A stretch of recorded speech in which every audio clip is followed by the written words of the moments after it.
राम एक दिन में नहीं बने हैं, इवैल्यूएशन है, एक बड़ी परंपरा है जो उनके माध्यम से आई है। हम लोग विदेश से बहुत प्रभावित होते हैं। अगर मैं आपसे पूछूं कि मनुष्य का विकास कैसे हुआ, तो इस हॉल में बैठे हुए 90% लोग ये कहेंगे कि डार्विन की थ्योरी ऑफ एवोल्यूशन है। साहब, डार्विन की थ्योरी ऑफ, हम अपना धर्म नहीं पढ़ना चाहते, अपनी चीजें नहीं पढ़ना चाहते, हम गीता नहीं पढ़ना चाहते, हम कुरान शरीफ नहीं पढ़ना चाहते, हम दशमेश पिता का ज्ञान जो गुरु के रूप में उपलब्ध है उसे नहीं पढ़ना चाहते। कहने का तात्पर्य यह है कि हम धर्म को मानते हैं पर धर्म की नहीं मानते।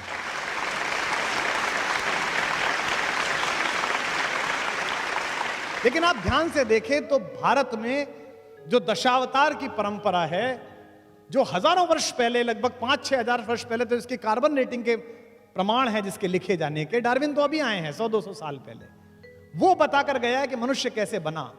जैसे डार्विन क्या कहता है, पश्चिम क्या कहता है कि जीवन सबसे पहले कहां शुरू हुआ? जल में शुरू हुआ, पानी में शुरू हुआ। हमारा पहला अवतार कौन है?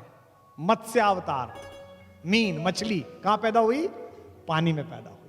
फिर उसके बाद कहता है कि आगे बढ़ी थोड़ी सी प्रकृति, तो एक ऐसी चीज पैदा हुई जो पानी में और जमीन पर दोनों चल सकती थी।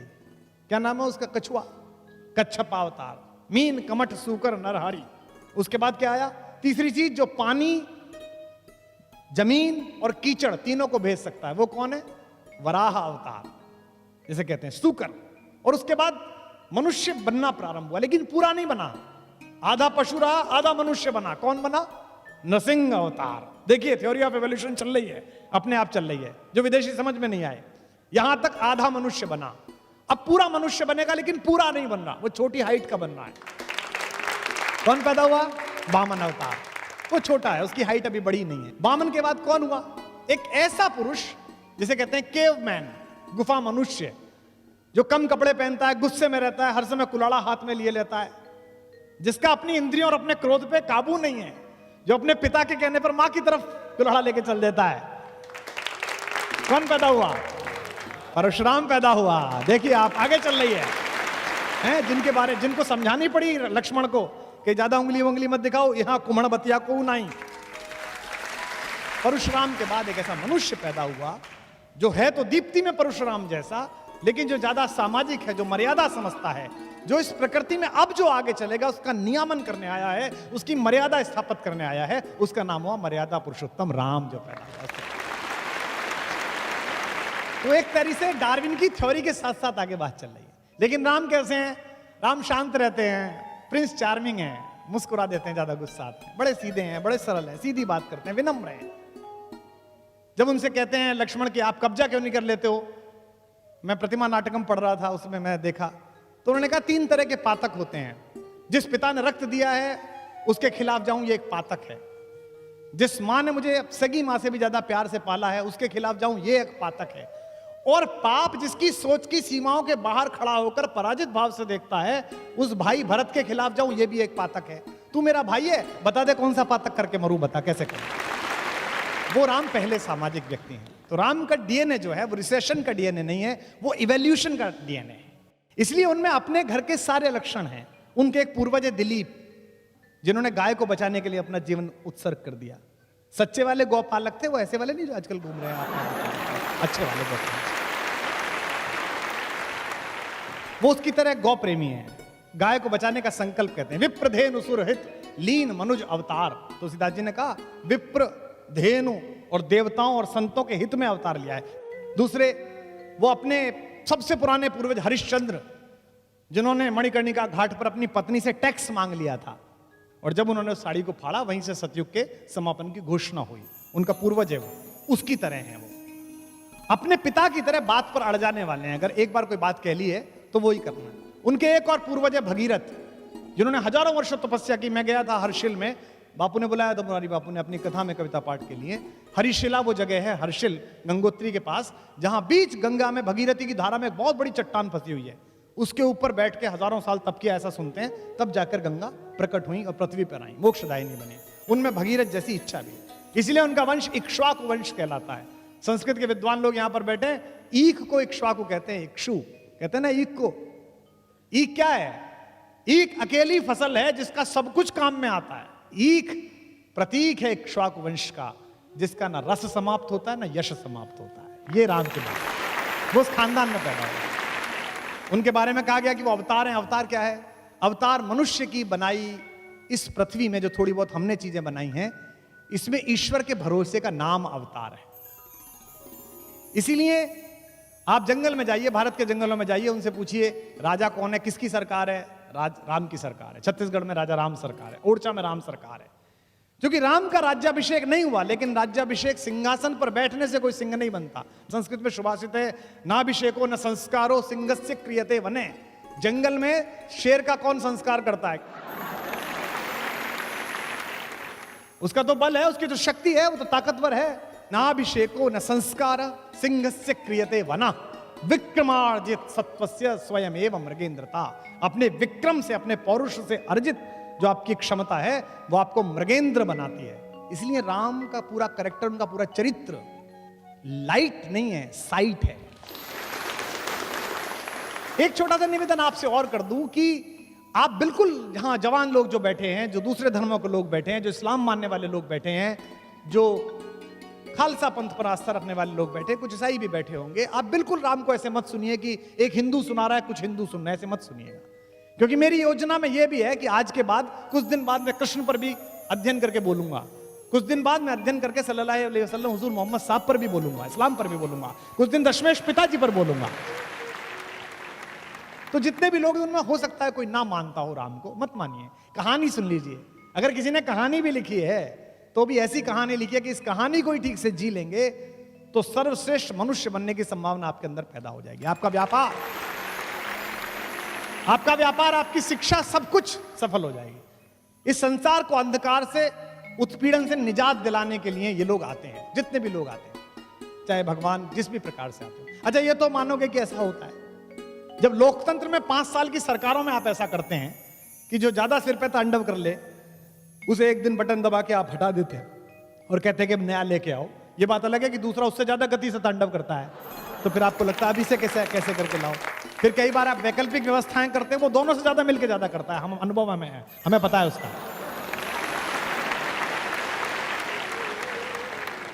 तो राम की विजय उनकी निजता का उत्सव नहीं है, राम की जीत अपनी जीत नहीं थी। इसलिए आज राम चले गए वो नहीं है, लेकिन उत्सव जारी है। आप मुझे बताइए, जो क्रिकेट खेलने वाले लोग हैं, जिस समय आप उस वर्ल्ड कप की झांकी देखते हो जिसमें कपिल देव कप को उठा रहे हैं, तो कैसा अच्छा सा लगता है। जिस समय आप वो वाला दृश्य देखते हो जब बहुत नाराज सौरभ गांगुली अपनी शर्ट लहराते हुए घूम रहे हैं, तो कैसा अच्छा लगता है। तो जब हमारे सामने अभी जो पैदा लोग हैं, उनकी छोटी सी विजय हमें इतना उत्प्रेरित, इतना दीपित, इतना उत्साहित, इतना सम्मोहित कर सकती है, तो हजारों साल पहले जिसने अंधकार के खिलाफ सबसे बड़ी जीत पैदा की, अगर उसे ध्यान से जानेंगे तो कितना उत्साहित हो जाएंगे, कितने उत्प्रेरित हो जाएंगे, कितनी गति बढ़ेगी। कोई एडिसन ऐसा नहीं है जो एक बल्ब से दूसरे बल्ब को स्पर्श करा दे तो उजाला हो जाए। यह केवल मनुष्य को यह हक हासिल है कि वो ईश्वर बन के आए। इसलिए अयोध्या जाते समय और अयोध्या से लौटते समय राम ने जो सबसे महान काम किया वो एकात्मकता का काम किया। अयोध्या से लौटते समय उन्होंने हर वो काम किया जो इस देश को एक साथ जोड़ सकता है, जो इस देश को एक साथ बांध सकता है। महात्मा गांधी के पूरे संघर्ष पर राम की छाप है। उन्हें पता था कि साउथ अफ्रीका में वो जिनके खिलाफ लड़ रहे हैं, सूट बूट पहन के उनके खिलाफ नहीं लड़ सकते। इसलिए सबसे पहला काम उन्होंने ये किया कि कपड़े वो उतारे और उन्होंने राम की तरह सामान्य कपड़े पहने। फिर भी उन्हें लगा कि अभी वो वेशभूषा नहीं आई जिससे राम लड़ते हैं। एक धोती ऊपर पहनी, एक नीचे पहनी और 3 साल भारत घूमा। बिहार के दूर के हिस्से में पहुंचने पर उसने देखा कि एक महिला के पास एक ही कपड़ा था, वो नहा रही थी ताकि ट्रेन चली जाए तब पानी से निकले। तो बापू पानी पीने उतरे तो उन्होंने अपने ऊपर वाला कपड़ा भी ये कह के कस्तूरबा से कहा कि अगर इस देश में ऐसे लोग हैं जिनके पास एक भी कपड़ा नहीं है तो 2 कपड़े पहनना अपराध है।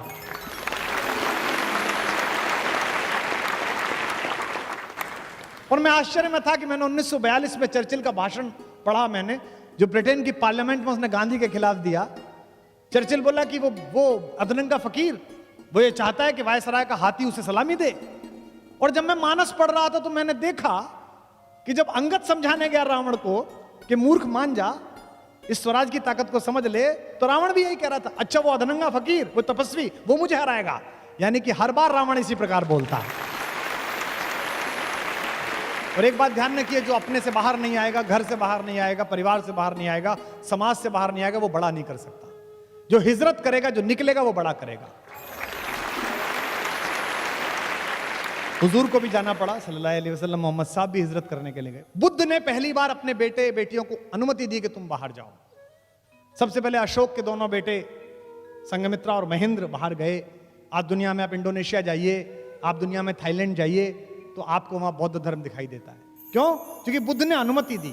काश कि हमारे ऋषि मुनियों ने भी अनुमति दी होती कि हम राम की बात कहने जाएं, तो आज पूरे देश में कुछ नहीं तो 100-150 देशों में भी तो हमारा भी कब्जा होता, हमारे विचार की भी बात होती, हमारी भी बात सुनी जाए।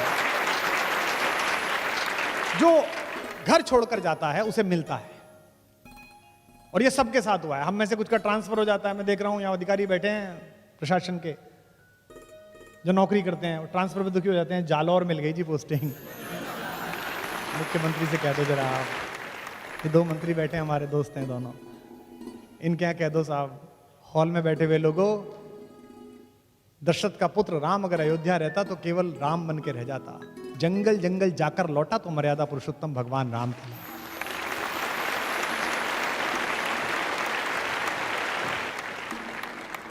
एक शेर मुझे उर्दू का याद आया, आप सबके भगवानों के नाम है, मेरे और आपके सबके। पयंबरों से जमीनें वफा नहीं करती, पयंबरों से जमीनें वफा नहीं करती, हम ऐसे कौन खुदा थे जो अपने घर रहते। अयोध्या छोड़ी राम ने तो अपनी आनुवंशिक पोजीशनिंग छोड़ी। मैं अध्यात्म रामायण पढ़ रहा था तो उसमें बड़ा अच्छा उल्लेख था कि राम जंगल जाएं या ना जाएं, विश्वामित्र इस पे चर्चा कर रहे हैं वशिष्ठ से, तो राम वहां आ गए। तो पिता ने कहा कि तुम यहां मत बैठो, तुम्हारा ये निर्णय नहीं है, राजा का निर्णय मैं और गुरुजी कर लेंगे। राम ने कहा आपका निर्णय है, लेकिन चूंकि मेरे बारे में निर्णय है इसलिए मेरा बैठना जरूरी है, मैं जाऊंगा। उनसे कहा अच्छा जाना ही है तो सेना साथ ले जाओ। तो उन्होंने कहा कि जंगल के लोगों की रक्षा अगर सेना से ही होनी थी और सेना ही ठीक थी तो मेरे जाने से क्या था। पिता ने कहा अंगरक्षक साथ ले जाओ। तो उन्होंने कहा कि अगर मुझे अपने अंगों की रक्षा करने की चिंता करनी पड़ी तो जिन्हें दूसरों को बचाने जा रहा हूं, दूसरों को रक्षा करने जाऊं, उन्हें क्या करके आऊंगा, उनसे क्या कह के आऊंगा। रास्ते में विश्वामित्र उनसे बात करते जाते हैं। विश्वामित्र कहते हैं लड़ोगे कैसे? तो उन्होंने कहा कौन लोग हैं, कैसे लोग हैं? तो विश्वामित्र ने कहा कि वो तो जंगली लोग हैं। तो बोले उनसे उनके साथ ही लड़ेंगे। बोले उन्हें कुछ नहीं आता है।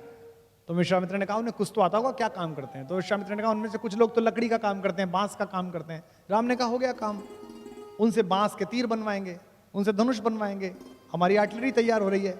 और क्या करते हैं? बोले लोहार हैं, लोहे का काम करते हैं, भील हैं, बहुत अच्छे, उनसे भाला बनवाएंगे, तलवार बनवाएंगे, ढाल बनवाएंगे, आधा काम तैयार हो रहा है। बोले और क्या है? बोले वो पशु पक्षी बांधने का काम करते हैं। बोले उनसे घोड़ों की ट्रेनिंग कराएंगे। तो बोले वो तो अपने काम करेंगे, तुम्हारी सेना में क्यों रहेंगे? उन्होंने कहा सेना में नहीं ले जा रहा, उनको सेल्फ डिफेंस सिखा रहा हूं, आत्मरक्षा सिखा रहा हूं। इस पूरे देश को आताताई सोच के खिलाफ खड़ा करने वाले पहले कमांडर का नाम मर्यादा पुरुषोत्तम राम है, जिसने तैयार किया है।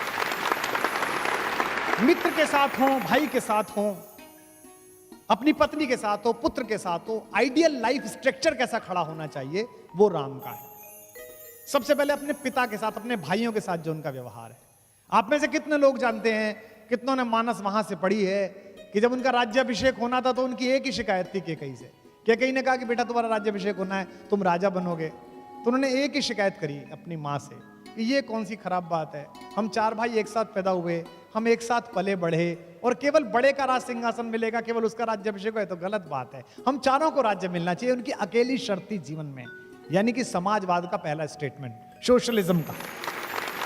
दूसरा मित्र के नाते वो कहते हैं कि जे न मित्र दुख होए दुखारी तिनहि बिलोकत पातक भारी। अगर मेरे रहते मित्र दुखी है, चाहे वो सुग्रीव हो, चाहे विभीषण हो, चाहे केवट हो, उसके साथ देते समय जो उनकी विनम्रता है, जो संपत्ति शिव रावणी दीन दिए 10 मात। आपको पता है कि रावण को 10 सिर चढ़ाने पर, मैं ये नहीं मानता कि रावण के 10 सिर थे, हो सकता है कुछ लोग मानते हो। मुझे भी लोग कहते हैं कि साहब एक टाइम में 3 बुद्धि कैसे चलती हैं, चुटकुला भी याद आ जाता है, संस्मरण भी याद आ जाता है, कविता भी याद आ जाती है, यानी कि 3 तो अपने भी हो गए।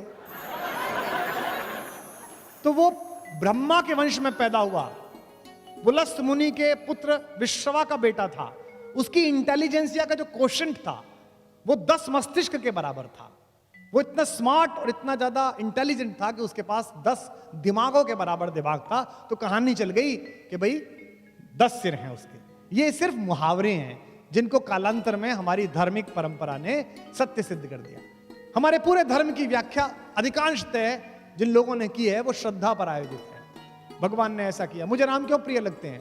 राम के जीवन में चमत्कार नहीं है। आपने कभी नहीं देखा होगा राम को कि राम ने यूं करके आकाश में हाथ हिलाया और उसके बाद एक शस्त्र निकाला और फेंक दिया, ऐसा नहीं है। सब कुछ अर्जित है जो अपना है। सबसे पहले जब जंगल में मिलने के लिए सारे लोग गए वनवास के समय, तो सबसे पहले प्रथम राम भेटी कैकेयी, सरल स्वभाव भगत मति गई।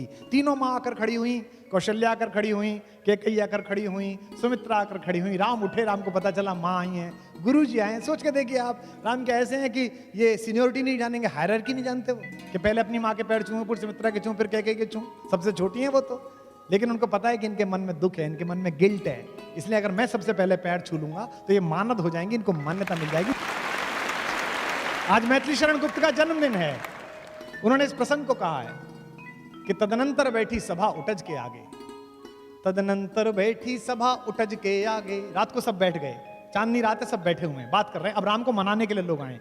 तदनंतर बैठी सभा उठज के आगे, नीले वितान के तले दीप बहु जागे। टकटकी लगाए नयन सुरों के थे वे, परिणाम उत्सुक उन भयातुरों के थे वे। उत्फुल्ल करौंदी कुंज वायु बह बह कर, करती थी सबको पुलक पूर्ण मह मह कर। वह चंद्रलोकता कहाँ चांदनी वैसी, प्रभु बोले गिरा गंभीर गूढ़ निधि जैसी। अब भगवान बोले, सामने भरत बैठा है, उससे बोले, हे भरत भद्र अब कहो अभीप्सित अपना। भाई भरत अब बताओ क्या चाहते हो। अब सोचिए जिसके ऊपर इतना आरोप लग रहा है उससे कह रहे हैं क्या चाहते हो। हे भरत भद्र अब कहो अभीप्सित अपना, सब सजग हो गए भंग हुआ जो सपना। भरत ने क्या कहा, हे आर्य रहा क्या भरत अभीप्सित अब भी मुझे कुछ चाहिए।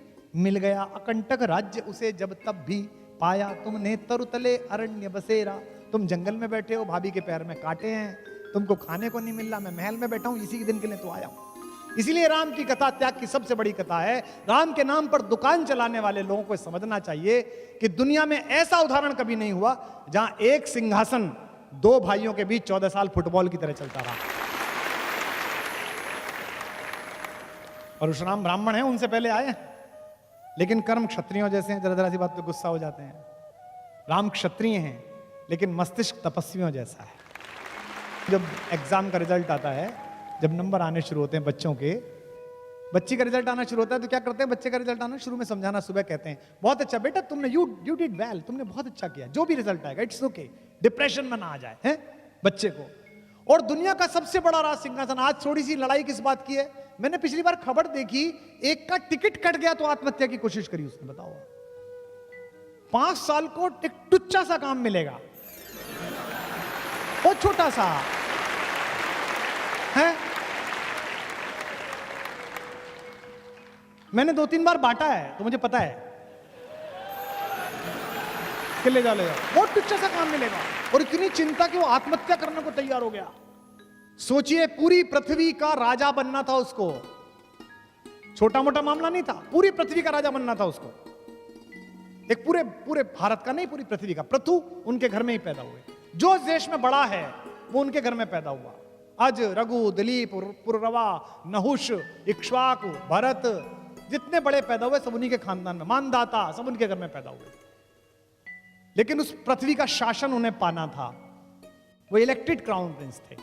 और अचानक एक बंदी ने आके कहा कि युवराज आपको महाराज याद कर रहे हैं। उत्साह में भरे हुए राम लक्ष्मण दोनों पहुंचे तो देखा कमरे में अंधेरा है, पिता बैठे। उन्होंने कहा, पूछा जी पिताजी क्या बात है। पिता ने कहा कि बेटा वो कल राज्याभिषेक नहीं हो पाएगा, तुम सुबह अपनी पत्नी को लेकर 14 वर्ष के वनवास के लिए चले जाओ। राम ने कहा कि जो आ गया पिताजी। और राम ने अपनी पत्नी से कहा तैयारी करिए, सुबह वनवास पे चलना, 14 वर्ष बाद आएंगे अयोध्या। कहना आसान है, बहुत सरल है। इंटरव्यू हुआ नहीं, प्रीलिम्स पास किए, मेंस नहीं निकला है, ग्रुप डिस्कशन में रह गए। हमको भी लोग कहते थे कि तुम रह गए।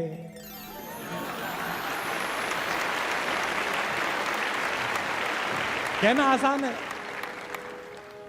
लेकिन मानस पड़ी है, राम जी आए तो बहुत सरल है। राम को बुलाया उनकी माँ ने, कौशल्या ने। माँ को लगा होगा कि बेटे को धक्का तो नहीं लग गया।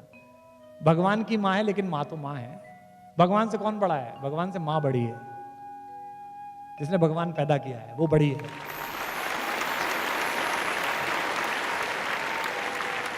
इसलिए तुलसीदास जी शुरू में प्रणाम करते हुए कहते हैं, बंदों कौशल्या दिशि प्राची, प्राची दिशा के समान जो कौशल्या, उन्हें प्रणाम कहता हूं, जिनकी कोख से सूर्यवंशी राम पैदा हुआ है। माँ ने पूछा कि बेटा क्या हो गया? माँ को सब पता है। तो राम ने ये नहीं कहा कि मुझे जंगल भेज दिया, भरत को राजा बना दिया, माँ मेरा सिंहासन छीन लिया, मेरा क्राउन छीन लिया। कितनी पॉजिटिविटी है जो सीखनी है लाइफ में आज के बाद से, इस हॉल से जाते हुए। कल भी बात करेंगे इस पे। कौशल्या ने पूछा बेटा क्या हुआ? तो राम ने कहा माँ, पिता दे ही मोहि कानन राजू, मुझे जंगल का राज्य दे दिया पिता ने, मैं जंगल का राजा बना। कितनी सुंदर बात है। क्या कहा उन्होंने कि पिता दे ही मोहि कानन राजू, जहां सब भांति मोर बड़ काजू, जहां मेरे सारे बड़े काम प्रतीक्षा कर रहे हैं, जो भी दुनिया में बड़ा करूंगा। और सोच के देखिए, राम जंगल नहीं जाते तो क्या होते? राम वन गए तो बन गए। राम विनम्र रहते हैं, शालीन रहते हैं, मुस्कुराते हैं वो। तो इसी आत्मविश्वास में उनकी जीत है। डिप्रेशन से बाहर लाए अंगद को। और जब अंगद गया बात करने के लिए, तो आप देखिए कम्युनिकेशन स्किल सिखाया जाता है ना आजकल। आजकल सबसे बड़ी प्रॉब्लम क्या है? बीटेक कर लो, एमटेक कर लो, लड़का जो है, लड़की जो है, वो कम्युनिकेट नहीं कर पा रहा, अपनी बात नहीं कह पा रहा। माँ से नहीं कह पा रहा, पिता से नहीं कह पा रहा, गर्लफ्रेंड से नहीं कह पा रहा, बीवी से नहीं कह पा रहा, नौकरी में नहीं कह पा रहा। ऐसी बहुत सारी घटनाएं आप देख रहे हैं जिनमें ना कह पाने के कारण वो आत्महत्या कर रहा है, डिप्रेशन में जा रहा है। अंगद को उन्होंने कम्युनिकेटर बना के भेजा। राम कितने पॉजिटिव हैं। उनसे विभीषण कहते हैं, जिस दिन अगले दिन युद्ध शुरू होना है, उस दिन कहते हैं कि सर थोड़ा बैठ के स्ट्रेटेजी बना लें, कौन किधर से बढ़ेगा, इतना बड़ा आदमी है, इससे लड़ना है। तो कहते हैं कि नहीं यार, वो अंगद भेजा है मैंने, दूत ना, बाली का बेटा, और मुझे उम्मीद है कि रावण मान जाएगा, सीता को वापस दे देगा, अपन क्यों लड़ाई लड़े। ये राम है। एक बात ध्यान से रखना, अभी बहुत बड़ी घटना इस समय पूरे देश में राजनीतिक हलचल चल रही है जिससे हम जुड़े हुए हैं। राम ने अपने पूरे जीवन में किसी भी राक्षस को मारते समय उससे निगोशिएट नहीं किया। छोटों से, खर से, दूषण से, ताड़का से, सुबाहु से सीधा मारा। उन्होंने एक ही आदमी से निगोशिएट किया, रावण से। क्योंकि राम जानते थे कि आतंकवाद की लड़ाई में स्लीपर सेल के साथ समझौता नहीं किया जाता, उसको तो मारा ही जाता, उसको तो खत्म ही किया जाता। और हमारी सरकारें, हमारी व्यवस्थाएं क्या कर रही हैं? स्लीपर सेल से बात कर रही हैं। तो अगर राम राज्य वालों को समझना है तो राम से ही समझें कि राम ने अपने देश में रहने वाली किसी स्लीपर सेल के साथ बात नहीं की। लंका दूसरा देश था, उससे बातचीत जरूरी थी, उससे पहले कहना जरूरी था, इसलिए उससे पहले बातचीत की, जो कि हम पाकिस्तान के मामले में लगातार करते हैं, इतने समय से बातचीत करते हैं, और उसके बाद फिर अपना काम भी दिखाते हैं। तो अंगद गया, उसका आत्मविश्वास, लीडरशिप डेवलपमेंट मैं बता रहा हूं राम का। उसने पहली जो वाक्य बोली उस पर हंसेंगे भी आप। रावण ने पूछा कि मेरा और राम की क्या लड़ाई, तू जानता मैं कौन हूं? क्या तेरा वो फकीर तपस्वी, वो मुझसे लड़ेगा, मेरा उसका क्या? तो अंगद ने कहा जी बिल्कुल ठीक कह रहे हो सर, आपका उनका कोई मुकाबला नहीं। रावण को लगा यार आदमी उसने भेजा है, हमारे पक्ष में बोल रहा है, तो वो बड़ा प्रसन्न हुआ। उसने कहा बिल्कुल ठीक, मेरा उसका क्या मुकाबला। तो अंगद का कम्युनिकेशन स्टाइल देखिए जो राम ने डेवलप कराया है। तो क्या कहा कि सिंधु तरयो उनको बनरा, उनका तो बंदर, बंदर भी नहीं, बंदर में थोड़ा ग्रेस आ जाएगा, मतलब हनुमान चाचा हैं उनके अंगद के, फिर भी उनको बंदर भी नहीं कह रहे, चाचा जी भी नहीं कह रहे, क्योंकि डिप्रेशन में रावण को लाना है। तो कहते क्या, सिंधु तरयो उनको बनरा, तुझ पे धनुरे गई न तरी। उनका तो बंदर पूरा समुद्र पार कर आया, और तुझ पे उनके छोटे भाई ने एक रेखा खींच दी थी, वो नहीं तरी गई। तेरा उनका क्या मुकाबला भाई, दोनों का आपस में।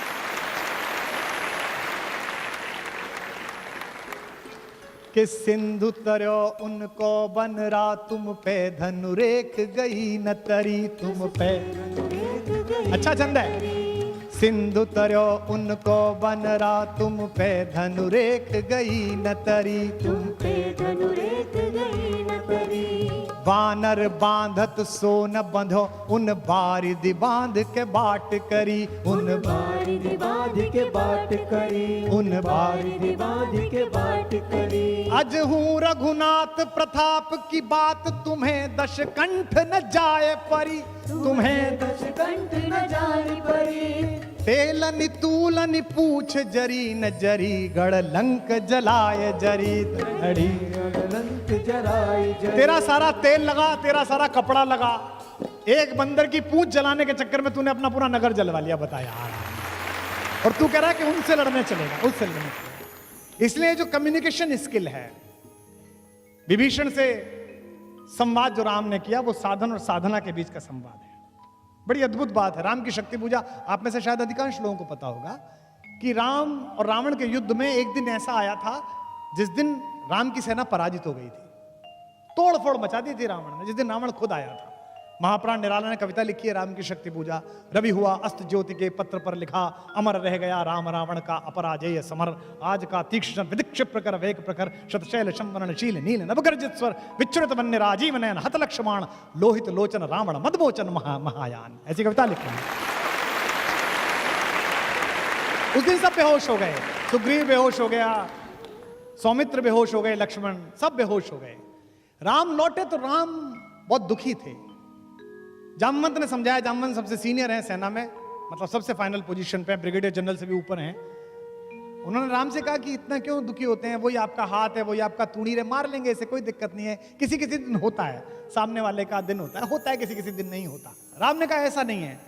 जब मैं युद्ध लड़ रहा था तो मैंने एक बात देखी, रावण नहीं लड़ रहा था, रावण के साथ शक्ति लड़ रही थी, दुर्गा लड़ रही थी, देवी लड़ रही थी। और ये अजीब बात है कि मैं धर्म के साथ हूं, मेरे साथ नहीं लड़ रही, उसके साथ लड़ रही हैं। तो जामवंत ने कहा अगर ऐसा है तो युद्ध हम संभालेंगे, आप पूजा करिए। तो 108 कमल मंगाए गए। यह दशहरा क्यों मनाया जाता है, ये आज शायद कुछ लोगों को पता चलेगा। हम तो कहते हैं कि रावण हरा दिया, ऐसा हुआ नहीं। ये जो शक्ति की पूजा, नवरात्रि की पूजा क्यों है, 9 दिन राम ने ध्यान धारण किया और 108 कमल वो चढ़ाते थे। एक एक कमल शक्ति के चरणों में चढ़ाते थे, त्रिकुटी में साधते थे, इमेज बनाते थे, जैसे सूफी लॉ लगाते हैं, जैसे साधु लॉ लगाते हैं। वो ध्यान में चढ़ते चले गए। आखिरी दिन जिस दिन आया, जिस दिन उनको वर मिलना था शक्ति का, 107 कमल जब उन्होंने चढ़ा दिए तो देवी ने सोचा कि इसका एग्जाम लेती हूं कि कितना भक्त है। वो आखिरी नील कमल उठा के ले गई।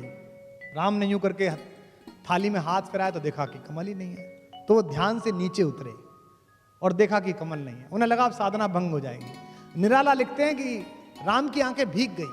राम ने कहा दिख जीवन जो सहता ही आया है विरोध, दिख साधन जिसके लिए सदा ही किया शोध, जानकी हाय उद्धार प्रिया का हो न सका।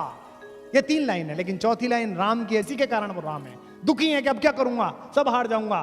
दिख साधन जिसके लिए सदा ही किया शोध, दिख जीवन जो सहता ही आया है विरोध, जानकी हाय उद्धार प्रिया का हो न सका, पर एक और मन रहा राम का जो न थका। उन्होंने कहा ऐसा थोड़ी चलेगा, ऐसे पूजा थोड़ी उठा दूंगा। तो राम ने क्या किया, राम ने कहा कि मां कहती थी मुझको राजीव नयन, मुझको कहती थी कमल के जैसे आंख वाला है मेरा बेटा, तो अभी 2 कमल के फूल मेरे पास हैं। तो राम ने अपना एक तीर निकाला अपने तरकश में से और उसको हाथ से पकड़ के उसकी फलक आंख की तरफ ले गए कि अपनी एक आंख चढ़ा देता हूं। युद्ध में विजय होनी चाहिए, सत्य जीतना चाहिए। और जब बिल्कुल आंख के पास पहुंच गया तीर और देवी को लगा कि अभी आंख निकाल लेगा, तब स्वयं दुर्गा प्रकट हुई और उन्होंने हाथ पकड़कर कहा होगी जय होगी हे पुरुषोत्तम नवीन, के महाशक्ति राम के बदन में होगी।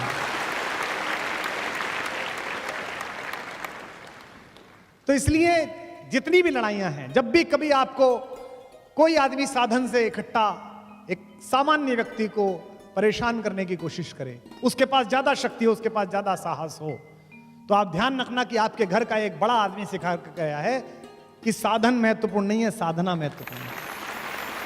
और राम के सबसे प्रिय मित्र जिनको लंका का राज्य दिया, वे विभीषण भी अधीर हो गए। उन्हें लगा यार कि लड़ाई तो ठीक है, अब जीतोगे कैसे। हमने भी 2-4 छोटी मोटी लड़ाई कभी सम्मेलनों में और राजनीति में की, आंदोलन में की, तो हमको भी समझाने आते थे इनसे कैसे लड़ोगे, ये तो पुराने वाले हैं। तो मुझे मानस की पंक्ति याद आती थी और मैं खुद को ही सुनाता था, जो साथ थे वो तो सुनने को तैयार नहीं थे। ये विभीषण ने राम से कहा जब रावण लड़ने के लिए आया, क्या कि रावण रथी विरथ रघुवीरा, देख विभीषण भयउ अधीरा, रावण रथी विरथ रघुवीरा। रावण तो रथ पर बैठकर आया है और वो पैदल चल रहे हैं, वो पदाती हैं। अधिक प्रीत भा मन संदेहा, ज्यादा प्रीति इसलिए मन में संदेह हुआ विभीषण के। विभीषण ने कहा कि ये तो रथ पर है और आप बिना चप्पल के, आपके पास तो चप्पल भी नहीं है, कैसे मारोगे। नाथ न रथ नहीं पद त्राना, के ही विधि जितब वीर बलवाना। इतना बड़ा वीर है, इससे कैसे जीतोगे। तो राम ने उसे जो सिखाया वो मुझे याद है, मैं आपको बता रहा हूं, आप अपने घर लेके जाइएगा। राम ने कहा कि मैं जिस लड़ाई में उतरा हूं दोस्त, उस लड़ाई में मिसाइल्स की जरूरत नहीं है। तो उन्होंने कहा कि इस लड़ाई के लिए साधना की आवश्यकता है, साधन की आवश्यकता नहीं है। उन्होंने कहा क्या क्या है? इसके पास तो बड़ा रथ है नाथ, आपके नीचे तो पदत्राण भी नहीं है। कही विधि जितब वीर बलवाना, इस बलवान से कैसे जीतेंगे? तो उन्होंने कहा कि सुनो सखा कह कृपा निधाना, ज्यों जय होई सियंदन आना। मैं तुझे बताता हूं भाई मेरे दोस्त, इस युद्ध में जीतने के लिए जो रथ चाहिए वो मेरे पास है। अब विभीषण को रथ दिख नहीं रहा, राम कह रहे रथ है। इसी में आपके जीवन के संघर्ष की गति है। उन्होंने कहा मेरे पास रथ है। कौन सा रथ है? मेरे पास जो रथ है उसमें 2 चक्के लगे हुए हैं, तुझे दिखेंगे। कौन से? सौरज धीरज ते ही रथ चाका। शौर्य और धैर्य 2 चक्के हैं। एक तरफ शौर्य है, एक तरफ धैर्य है। अगर बड़ी लड़ाई लड़नी है तो शौर्य भी रखना पड़ेगा और धैर्य भी रखना पड़ेगा। दुनिया की आधी मूर्खताएं अधैर्यता के कारण हुई हैं। तो कहते हैं धैर्य और शौर्य 2 मेरे रथ के चक्के हैं। और बल विवेक दृढ़ ध्वजा पताका, बल और विवेक से दृढ़ हुई मेरी धर्म की ध्वजा है मेरे इस रथ के ऊपर। सत्यशील दम परहित घोड़े, सत्य और शील और परहित दूसरे का हित करना, सत्य बोलना, शीलवान रहना, ये घोड़े हैं मेरे। और क्षमा दया कृपा रज जोड़े, इससे किससे जोड़ रखा है? क्षमा से, दया से और कृपा से, इन 3 से जोड़ रखा है। पूरी राम की कहानी एक सिमली है। कहते हैं कि इस रथ पर चढ़कर मैं लड़ रहा हूं, और जब तक मैं इस रथ पर चढ़कर लड़ रहा हूं तब तक मेरा कुछ नहीं बिगाड़ सकता कोई भी। तो आपके पास अगर साधन कम हो तो आप समझ लेना कि आपके पास ये वाले साधन अगर हैं तो आप दुनिया के किसी भी आदमी से जीत सकते हैं। एक अयोध्या है जो सात्विकता का प्रकर्ष है, एक लंका है जो तामसिकता का प्रतीक है। इन दोनों के बीच लड़ाई है, लेकिन राम इन दोनों के बीच की लड़ाई के लिए राजाओं को साथ नहीं लेते। आपने कभी सोचा कलेजे पे हाथ रख के कि राम जब भारत में घूमे होंगे तो दंडकारण्य में जहां वो रुके, जहां उन्होंने कुटिया बनाई, उसके ठीक बगल में उनके मामा थे, ननिहाल थी उनकी, कौशल प्रदेश। मामा से कह सकते थे थोड़ी सेना दे दो, मुझे लड़ने जाना है। नहीं, राम ने पूरे रास्ते किसी राजा से बात नहीं की। राम ने पूरे रास्ते वंचितों से, दलितों से, पिछड़ों लोगों से, वनवासियों से, SC ST से बात की, आखिरी सफ में खड़े हुए आदमी से। और साथ में किसे लिया? हराने के लिए, लंका को परास्त करने के लिए किसे साथ में लिया? किष्किंधा को। किष्किंधा क्या है? प्रकृति का सबसे बड़ा आयुर्वेद, योग, नेचुरल एसेंस, हमारी नेचुरल आर्ट्स, हमारे नेचुरल इंग्रेडिएंट्स, इनको किसने लिया? दिल्ली ने। और हराई क्या? मार्केट, लंका। इसलिए दिल्ली को, जयपुर को यह याद रखना पड़ेगा कि अगर अपने शत्रुओं से आपको पार पानी है, अगर चाइना का सामान बंद कराना है, अगर अमेरिका को घुटनों पर लाना है, तो सबसे पहले अपने वनवासियों, अपने वंचितों, अपने पिछड़ों, अपने दलितों और अपने जंगल के लोगों के पास जाना पड़ेगा। हनुमान प्रतीक है। हनुमान किस बात का प्रतीक है? वो शांति की खोज में गए हैं, शांति का अपहरण हो गया है। शांति कौन है? सीता। सीता साक्षात शांति है इस कहानी में। और शांति किसको मिलती है? शांति मिलती है उस आदमी को जो अपनी देह के लोभ से बाहर आ जाता है, जो विदेह हो जाता है। सीता के पिता का नाम क्या है? विदेह। विदेह राज की बेटी हैं, राजा हैं वो, लेकिन विदेह हैं। मैथिली शरण गुप्त का जन्मदिन है, मुझे ज्यादा याद आ रहे हैं गुप्त जी। गुप्त जी ने लिखा, योगी भी हैं शरण जिनके जो अनासक्त गेही, अनासक्त गेही, घर में रहते हुए घर से आसक्त नहीं है। किसको मिली वो? विदेह को, देह में रहते हुए देह से बाहर। और सत्ता में बैठे हुए लोगों और सरकारी अधिकारियों, RS अधिकारियों, IPS IAS अधिकारियों जो यहां बैठे हो वो सुनो, और जो बनना चाहते हो वो सुनो। शांति राज्यसभा में बैठकर नहीं मिली। जब राजा जनक लोकसभा में बैठे हुए थे तब नहीं मिली, जब सिंहासन पर बैठे थे तब नहीं मिली, युद्ध कर रहे थे तब नहीं मिली। कब मिली? जब किसान की तरह पसीना बो रहे थे खेत में, तब सीता माता उन्हें प्राप्त हुई। राम सूर्यवंशी हैं जो आकाश का द्योतक है, और सीता पृथ्वी से निकली हैं। इसका मतलब क्या है? ये प्रकृति के दोनों चीजों की युति है। लक्ष्मण भाई का प्रतीक है, बचपन से जानते हैं। 12 ते निज हित प्रति जानी, लक्ष्मण राम चरित रति मानी। भरत के आने पर लक्ष्मण क्रोध करते हैं, राम समझाते हैं उनको। आप में से जितने लोग हैं, मैं इस पर कल भी बोलूंगा, सोच के बताइए राम की कहानी में कि राम के अलावा केवल एक पात्र है जिसका मंदिर बना। एक एक दो दो मंदिर कहीं बन गए हो तो बन गए हो। राम की कहानी में राम के अलावा किसी का मंदिर नहीं बना। जिस माँ ने उनको जन्म दिया उस कौशल्या का मंदिर नहीं है, जिस पिता ने जन्म दिया उस दशरथ का मंदिर नहीं है, लक्ष्मण का मंदिर नहीं है, किसी का मंदिर नहीं है। केवल एक ही मंदिर है, हनुमान का। और वो भी ऐसा मंदिर है कि राम को मनाओ मत मनाओ, उन्हें मान लो, यही सब काम कर देंगे। तो हनुमान क्या है? हनुमान राम तक पहुंचने के, राम जैसा होने की सीढ़ी हैं। आज के बाद से एक और पात्र का आदर करना राम के साथ साथ, अगर राम का आदर करना है तो, अगर राम से सीखना है, किसी भी धर्म के लोग हों। हिंदुस्तान में जितने आक्रमण हुए इसमें कभी हम जीते कभी वो जीते, और तर्कहीन श्रद्धा के कारण हारे हम, क्योंकि वो भी तलवार से लड़ते थे, हम भी तलवार से लड़ते थे। कभी वो घोड़े लाए, कभी हाथी लाए, कभी हमने घोड़े हाथी लगाए।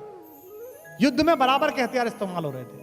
भारत के एक बेटे ने एक नया हथियार बनाया, और ऐसा हथियार बनाया कि फिर वही वो हारे, फिर केवल संस्कृति जीती, आज तक जिंदा है इतने आक्रमणों के बाद। और भारत का वो बेटा रहता था चित्रकूट के पास, आत्माराम दुबे का लड़का, जिसका नाम था तुलसी।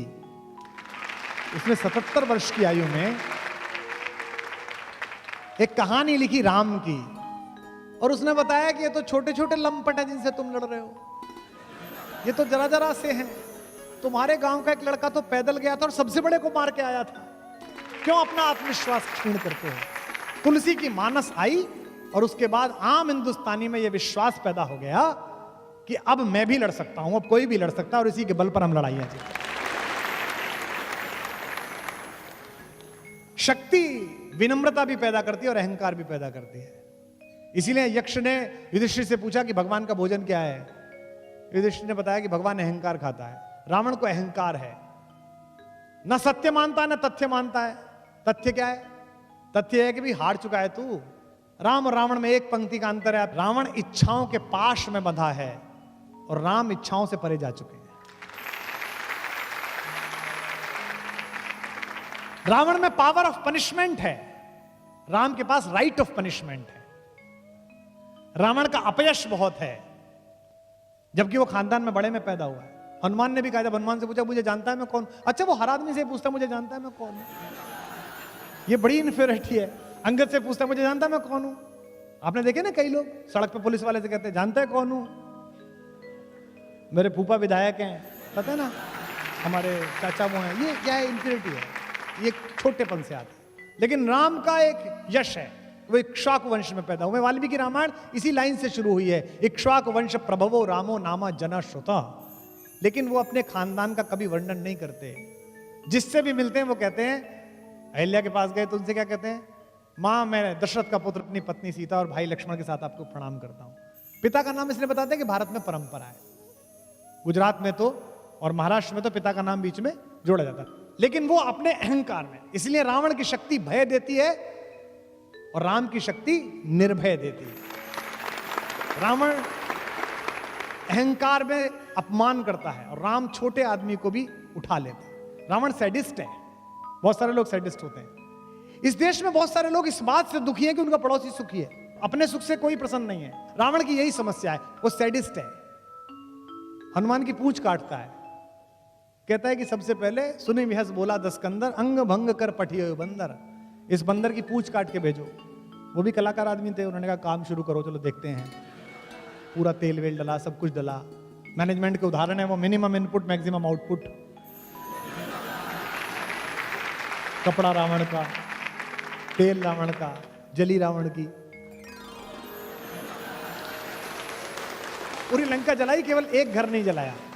किसका? विभीषण का। क्यों? उनके ऐसे तेल ही नहीं आया था। सबने तेल भेजा, उन्होंने नहीं भेजा। बोले इनका इन्वेस्टमेंट ही नहीं है कंपनी में, देने के डुबोना। बात खत्म। लेकिन राम जटायु के घाव साफ करते हैं। आप में से कुछ लोगों को पता होगा कि राम ने अपने हाथों से उनका अंतिम संस्कार किया और कहा कि मैं दुर्भाग्यशाली हूं कि मुझे अपने पिता का अंतिम संस्कार करने का अवसर नहीं मिला।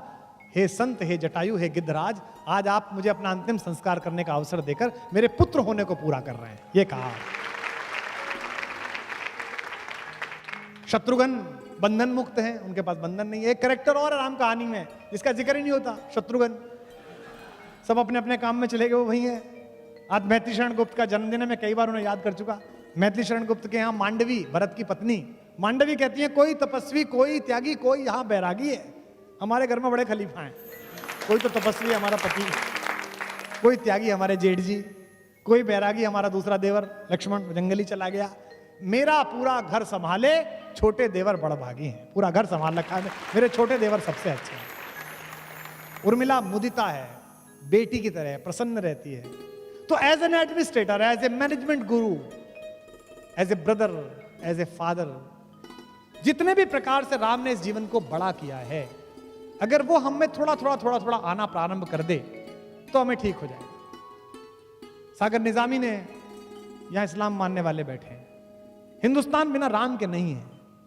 साहिले सरजू यहां गंगा यहां जमुना यहां, साहिले सरजू यहां गंगा यहां जमुना यहां, कृष्णा और राधा यहां, रामा यहां सीता यहां, हिंदियों के दिल में बाकी है मोहब्बत राम की, मिट नहीं सकती कयामत तक हुकूमत राम की। ये सागर निजामी कहकर गया।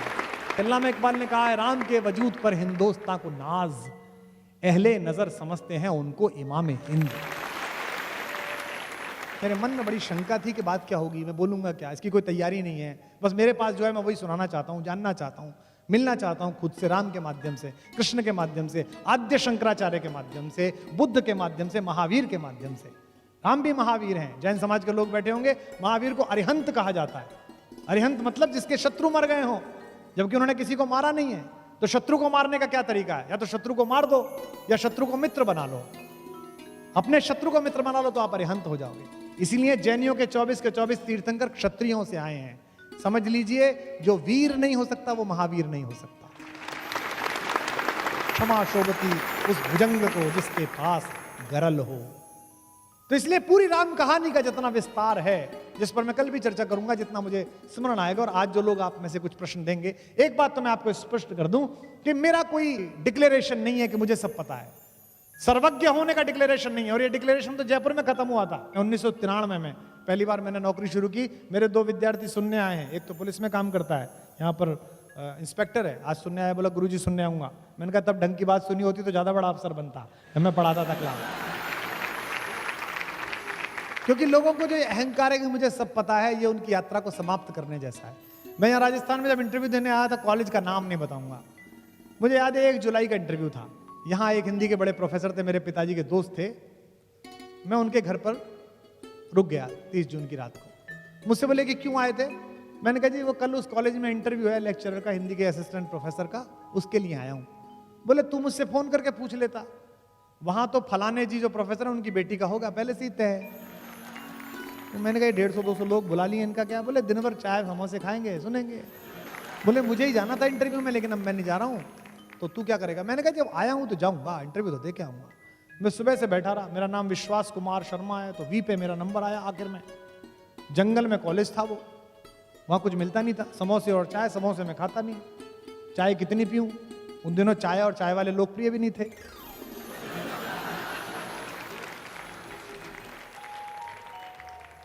शाम तक ऊर्जा का दम निकल गया। तो राजस्थान विश्वविद्यालय की एक प्राध्यापिका थी हिंदी की, वो बैठी थी इंटरव्यू लेने के लिए। खाना पूरी हो रही थी। अब बताइए आप, एक लड़का आया बेचारा, through out first class, university topper, net clear कर रखा है, आया है। तो मैं आया, उन्होंने पहला सवाल, मेरे जीवन के साक्षात्कार का पहला सवाल। इसके बाद तो मैंने गूगल हेडक्वार्टर्स में इंटरव्यू दिए, बीबीसी में इंटरव्यू दिए, CNN में इंटरव्यू दिए, दुनिया में सबको इंटरव्यूज दिए, लेकिन वो पहला इंटरव्यू था मेरे जीवन का। उसने मुझसे पहला सवाल पूछा, कहाँ से आए हो? तो मैंने कहा कि मैडम मेरठ विश्वविद्यालय से आया हूं। तो मुझसे पहला सवाल विश्वविद्यालय में, कितने में मिलती है वहां PhD? और मैं प्रारंभ से ही अभद्र था, तो मैंने कहा आपने जितने में ली उससे सस्ती दिला देंगे।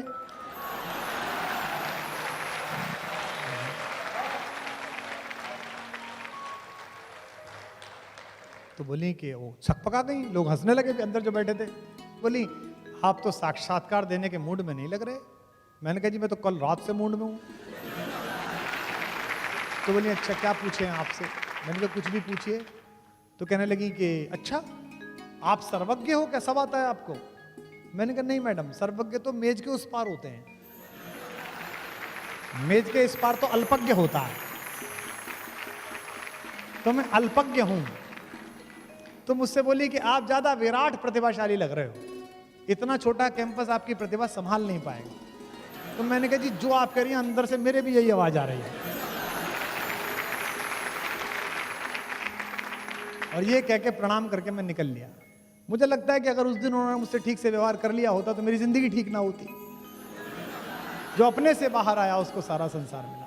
तो एक तो मुझे यह भ्रम नहीं है, कल भी मैं इस पर चर्चा करूंगा, कि मुझे कुछ अधिक पता है। मुझे ऐसा लगता है, मैं इस समय ऐसा सोचता हूं कि आइंस्टाइन पढ़ाते हो आप अपने बच्चे को, आइंस्टाइन की जीवनी पढ़ो, आप चार्ली चैपलिन पढ़ाते हो कि चार्ली चैपलिन पढ़ो, आप कहते हो कि गांधी से सीखो, आप कहते हो नेल्सन मंडेला से सीखो। जब इनसे सबसे सीख सकते हैं तो हमारे घर में जो बड़े हुए उनसे हम नहीं सीख सकते हैं। तो जितनी भी कहानी है, जितनी भी अगर कहानी की तरह भी सुनो, तो अपने आप में ये एक गाइडलाइन ऑफ लाइफ है जो जीवन में सीख सकते हैं।